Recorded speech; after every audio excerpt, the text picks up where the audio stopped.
Even ব্যাকেও চলে যেতে পারে। Better safe than sorry. Cardiac versus non cardiac chest pain. মানে বুকে ব্যথা হলে বুঝবেন কিভাবে এই ব্যথাটা হার্টের নাকি অন্য কিছু?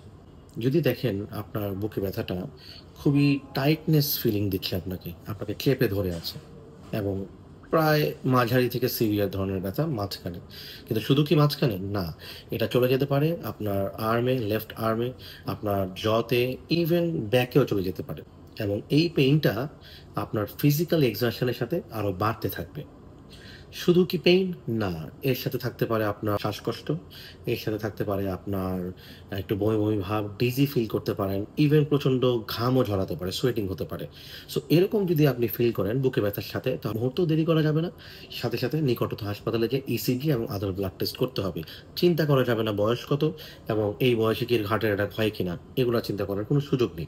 এবার যদি আপনি দেখেন আপনার বুকের ব্যথাটা একটা লোকালাইজড জায়গার মধ্যে হচ্ছে এবং এটা একটু শার্প পেইন, যেটা খুব একটা তীব্র মাত্রার না এবং রেস্ট নিলে চলে যাচ্ছে। এটা হতে পারে নন কার্ডিয়াক চেস্ট পেইন। অনেকগুলি কারণে হতে পারে। যেমন অ্যাসিড রিফ্লাক্স এর কারণে হতে পারে, অ্যাসিডিটির কারণে, কোনো ভারী কাজ করেছেন, মাসকুলার স্ট্রেইন থেকে হতে পারে।